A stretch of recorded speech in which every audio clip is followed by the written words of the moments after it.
How's it going? It's been almost a week, so we're going to do some more weekly stories. The first one stinks. I'm not going to lie. It stinks. So we've gotten some results back from the culture war. And it seems that the good guys are losing. This culture war thing is actually turning people's opinions away from progress and back towards some medieval time when you couldn't love who you wanted to love and be who you wanted to be. I'm appalled. And to be honest, the place where I found this, it was interesting. It was from another YouTuber. Now, his name's Jesse Dollemore. He has tons more viewers than I have so far. So one of the things that Jesse Dollemore said that I really took to heart was that we need more people like him, David Pakman, Foreign Cousins. Young Turks is another one that occurs to me, that they're out there actively telling you you're not alone in supporting your neighbor, daughter, son, mother, father, cousin, friend, or just someone who you run across in a grocery store. You're not alone. We're with you. There are progressives left. In fact, progressivism still wins overall in America, but it's getting worse. So what do I mean when I say it's getting worse?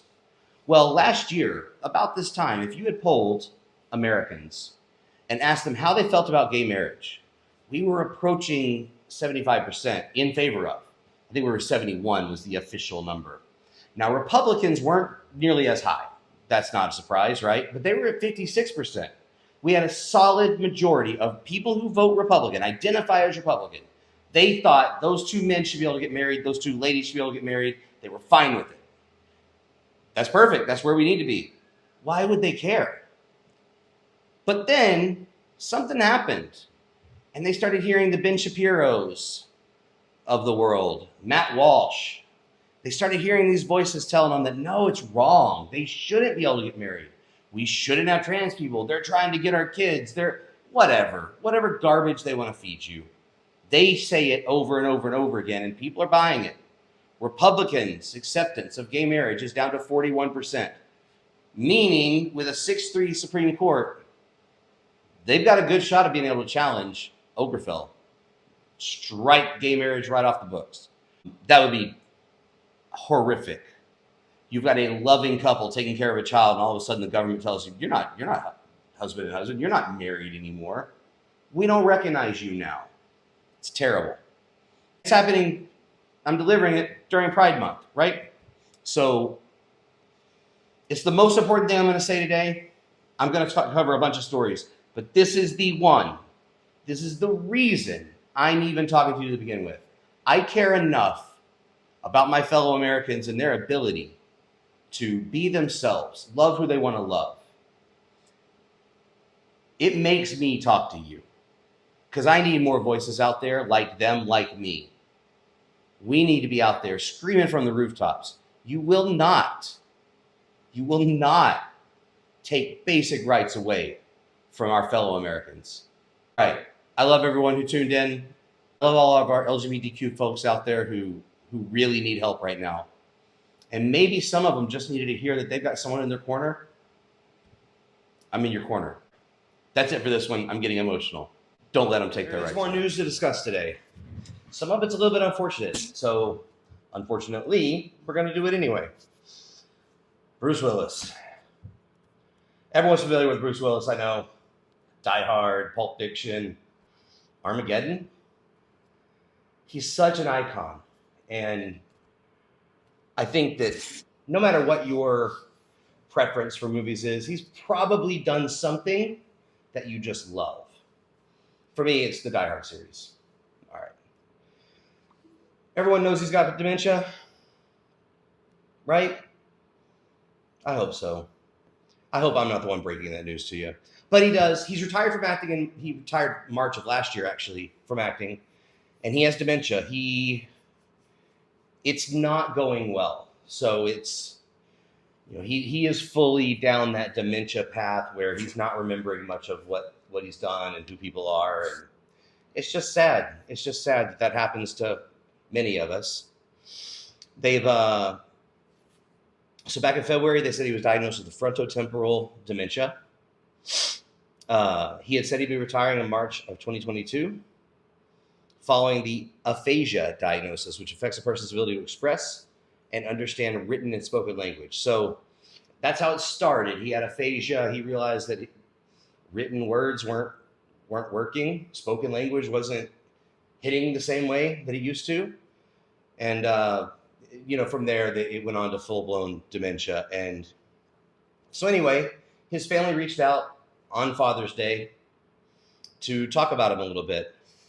And so I just wanted to say what some of them said. Right? So Bruce Willis's wife, her name is Hemming. She had this to say about Bruce on Father's Day. Father's Day is a day I get to reflect on my deep appreciation and respect I have for Bruce as I watch him father our little ones, which is obviously amazing. Where it might not be conventional, what he's teaching them will span generations. Unconditional love, kindness, strength, compassion, patience, generosity, and resilience. She concluded her caption on a sentimental note saying, "Happy Father's Day to the greatest dad I know, who will forever be the gift that keeps giving within our family." Isn't that just about all you ever asked for? Be going through just the worst thing and things that are irreversible. Like, this dementia is not going to get better. It's going to get worse. And eventually he's going to die. And yes, it's sad, but it's beautiful. The man's been good enough to his family to warrant them being this good to him now. That is kind of beautiful, even if it's sad. I'm actually a little sad talking about it. Hemming also made an Instagram post. It's got her with him, just sort of like cuddled up. And she said, his love feels like the warmest, coziest blanket. Once you're wrapped in it, you never want to get out. Again, I'm really covering this because it's beautiful. Beautiful. His ex-wife, Demi Moore, she also shared a photo tribute to him. Thanked him for the gift of their 3 daughters, Runner, Scout, and Tallulah. She said, "Forever grateful to you for giving me these 3 beautiful girls. We love our girl dad." I don't have anything else on this, except that we should all wish to be the kind of person that apparently Bruce Willis was. When he may have trouble remembering these family members, they don't just remember him, they still actively love him and want him to be as comfortable as possible. So this one's not the best news. I'm warning you. More than 1 million people were dropped from Medicaid. Okay, and that's because states started doing some purging after the pandemic. The pandemic's over, so now it's time to get rid of some people that, I guess need to get their own health care. So more than 1 million people have been dropped from Medicaid in the past couple months as a lot of states moved real swiftly to get their health care coverage stopped. Most of them got dropped because they didn't fill out paperwork or didn't fill it out correctly. And the eligibility review is required by the federal government. Our current administration is not very pleased at how efficiently some of these states have been accomplishing this task. They're pushing through these things, they're rushing it, and it will lead to eligible people, kids, families, they lose coverage. Okay, and for any period of time, losing coverage is scary, dangerous. It could really affect you, and it could ruin your life. It could end your life if you can't get life-saving care that you need. Obviously, losing it for any period of time is going to be a big deal. But some of these states are working so quickly that there's no way we can stop or we can prevent that gap, that gap that absolutely can end in lives lost, lives ruined. We know that it will. So about 1.5 million people have already been removed from Medicaid. So let's see, Florida dropped several 100,000 people, by far the most among all these states. I know you're shocked to hear Florida would be big on this. So there were a bunch that were decided in May. So we lost a whole bunch in Arkansas, Idaho, Kansas, Nevada, New Hampshire, Oklahoma, South Dakota, Utah, and West Virginia. That's weird. I wonder what all those states have in common. I don't know. I can't figure it out. Arkansas dropped more than 140,000 people from Medicaid. So now, I just want to say this. We are the last first world country that doesn't take care of its citizens in this manner. We're the last. I know that we tend to gather some good doctors over here, and I wonder if anybody bothers to think that maybe it's possible that the reason these doctors want to work here is because we don't have the kind of constraints that they have in other countries. You can charge whatever you want. In fact, because insurance works the way it works, they're incentivized to let you keep increasing prices, which then causes you to increase prices, and everything just keeps scrolling up. And who cares if people can pay for it or not? A lot of people's jobs are going to pay for it. And then if you can't pay for it, you've just got tens of thousands of dollars worth of bills from a hospital. Okay, you can work on paying that for your whole life. It's pretty sick. And I don't understand why we haven't decided that it's sick and we need to take care of people. But we clearly have not. So I just want to say that, Arkansas officials, they've talked about this. They said that they tried to renew coverage automatically for as many people as possible. They've placed a special emphasis on reaching families with children. But a 2021 state law requires the post-pandemic eligibility redeterminations to be completed in 6 months. And the state will continue to swiftly disenroll individuals who are no longer eligible. Sarah Huckabee Sanders, which is Arkansas's governor, she's also, though the governor, just a terrible source of information, even on Arkansas. She says those who don't qualify for Medicaid are taking resources from those who need them. She said on Twitter last month, but the pandemic is over, and we are leading the way back to normalcy, right? Normalcy is we just don't care about people. That's normal. And look, I understand we're not in a pandemic. We're not in an emergency situation anymore. I get it. I'm not even saying that these folks can't be removed from Medicaid or maybe even shouldn't be removed from Medicaid. Maybe they should. The idea that we're in some race to get them off the books is ridiculous. It's not necessary. We could give them time. We could give kind of everyone collective time to figure things out and get things moving and take care of themselves. We want people to take care of themselves, of course. But that doesn't mean we shouldn't be helping people with healthcare. And, I know that for most people watching this, that would probably seem obvious. But for the people making decisions, it's clearly not obvious. Not obvious enough, anyway. Ron DeSantis, woo. Pictured over here. In this picture, he's actually just talked to his aides about how can we make M&Ms just toxic for gay people, just to make their lives a little worse. But that's not what we're talking about right now. We're actually discussing his really ridiculous claim.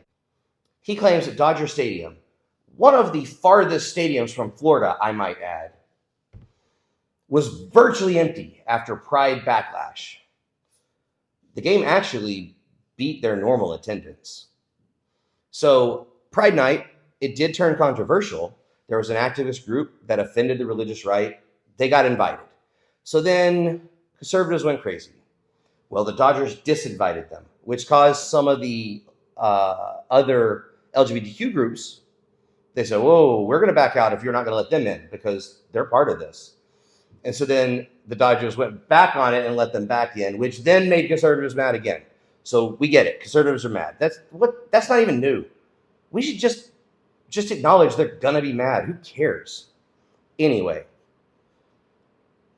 But they felt like they had another culture war win, right? They're just looking for these battles that they can win. Like, oh, look at this. See, everyone hates gay people. We don't. Not everyone hates them. Look, I'm not gay. I'm not. And yet, I got nothing against gay people. Why do you? If you're conservative, you're for the figurative conservative watching this right now, listening to me say these words. What's your real problem with these people? Whether they're gay, trans, black, Mexican, I don't know. I don't get it. I would love it if you would comment and tell me exactly what they did to you. Maybe I could, if you comment, I'll post a picture of a doll and you can show me where on that doll they hurt you. I'd love to see it. So their claim that they successfully boycotted this Dodgers game It just doesn't work once you look at the numbers. So this is their 10th annual Pride Night. Average attendance for a Dodgers game is about 47,800 people. That's a lot of people. Okay, so Pride Night. DeSantis saying he won. So Governor Ron DeSantis, again, wants to be president, wants to win the presidential election next year. He says the virtually empty stadium for the game itself was a powerful image. Americans are fed up with this nonsense. They're fighting back. Except, like I just said, regular attendance is about 47,800 people. The attendance on Pride Night was 49,074. So if you're not keeping up at home, that's more than 1,000 extra people on an already almost full stadium. A typical Dodgers game, 85% of the seats are all sold. They're taken. On this night, it was 88%. That's still almost a full house. And not only that, it surpassed their normal attendance. As far as I'm concerned, that's a flying success. The fact that Governor DeSantis would try to claim this as some sort of victory against the woke left is silly. And the reason he can do it is that his people, the people listening to a person like DeSantis, they just don't care about the facts. The fact that it was 3% more full than normal doesn't matter to them. All right, I know I haven't had a lot of good news. This is good news. I'm happy to tell this story. There's a 16-year-old, she just pocketed $50,000, which is 16. I'm going to tell you, that's a lot of money. She had an award-winning discovery in the brains of people who died by suicide. Already, this 16-year-old is so much smarter than I am. And I'm not a dumb person, but she wins. Her name is Natasha Kulviwat. And if I'm saying that wrong, boy, am I sorry. I really want to get it right.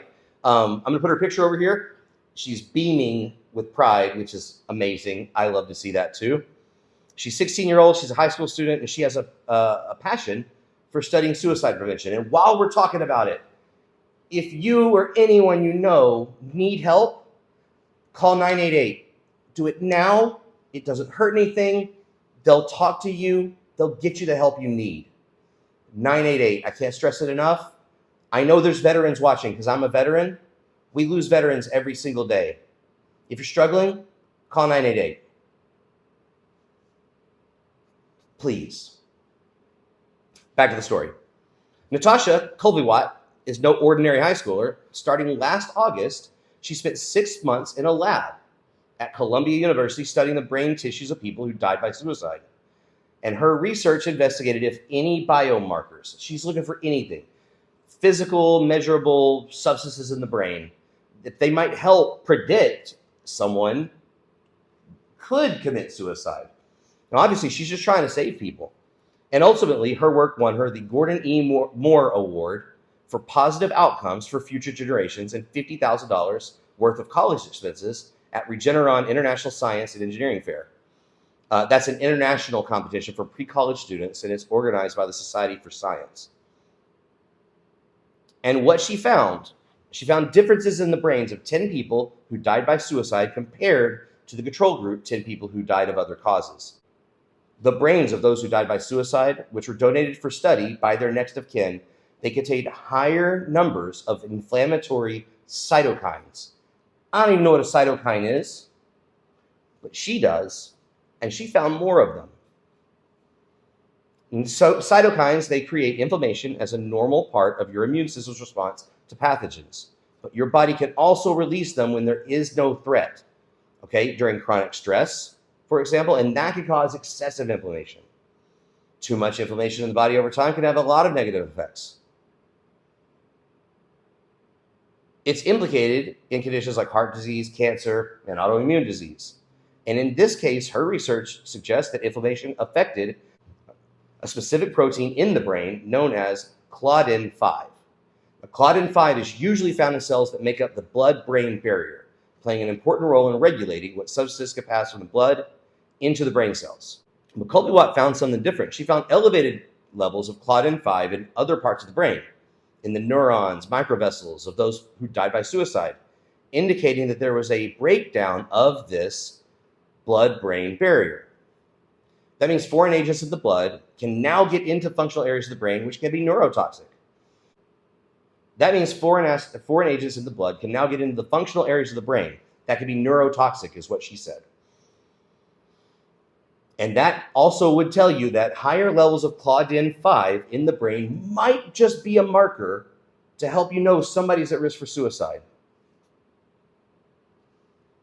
Oh my God, I hope she's right, because I hope that we're onto something to help these folks. All right, my family's been affected by suicide. Many people watching can relate. And even if you haven't been affected,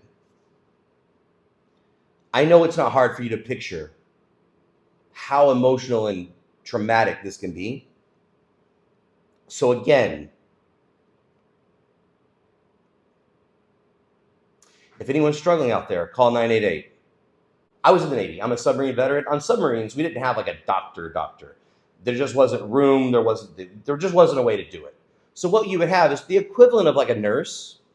They would be our ship's doc. Now this doc was a good friend of mine. Okay, and he did take his own life probably 5 years ago now. And I got to tell you, if she can help prevent other people from losing their friends like I did, my God, she's amazing. 988 if you need help. Don't be scared to call them. Somewhat strange news here. We had a couple of United Airlines employees. They've been charged with alleged roles in a drug selling scheme. Now, I know that you're thinking drug selling scheme doesn't sound that crazy weird because people sell drugs all the time. They were accused of pocketing at least $10,000 a week, stealing weed from checked bags and then selling it. And officials say this goes back to as far as 2020. They're not sure exactly how long, but at least 2020 it happened. So they're two baggage handlers at United Airlines, and then they would then sell their marijuana that they stole out of passengers' bags, and they made tons of money on it. So a confidential source that was close to the scheme, they told law enforcement that they were paid $2,000 each shift to help steal the cannabis from travelers' bags and load it into 15 to 20 gallon black trash bags about twice each week. Okay, attorneys for the two accused, they haven't responded yet, so we don't know exactly what their story is going to be. But we do know that federal agents began investigating the pair after they were robbed at gunpoint in the airport's parking lot in June of 2021. Video surveillance footage from that day shows the pair moving black trash bags, and it was consistent with this marijuana theft scheme out of the airport with the help of another employee, according to the complaint.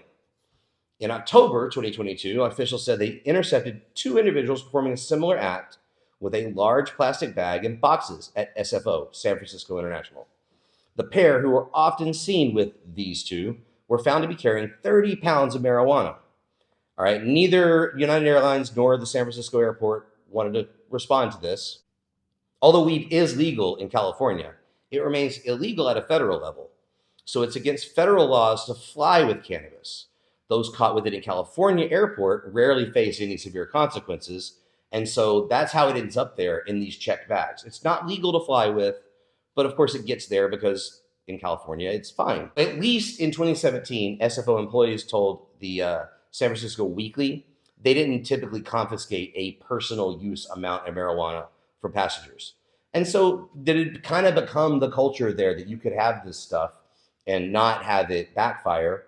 And so people did, and they had it stolen from them. But then once it's stolen, you don't get to do anything because federally you weren't allowed to fly with it anyway. And then once they had their hands on it, they're free to go sell it, making tens of thousands every week. It's an interesting scheme, but it's one that I don't know how you didn't think you would get caught eventually. Anyway, there's more to come on this once the trial actually starts. Should be interesting.